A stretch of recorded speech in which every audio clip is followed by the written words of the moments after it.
Ninanakaw na ang pera nating mga Pilipino gamit ang AIX, gamit ang AKAP, gamit ang ayuda.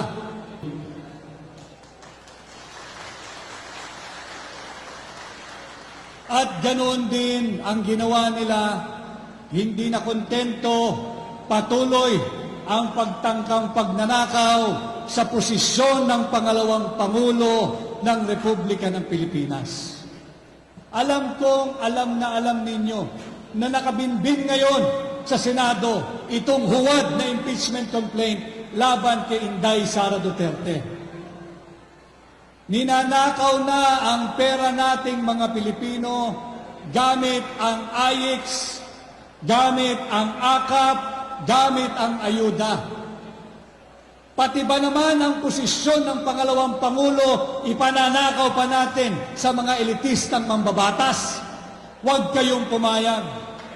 At magagawa lamang natin yan ngayong nalalapit na halalan.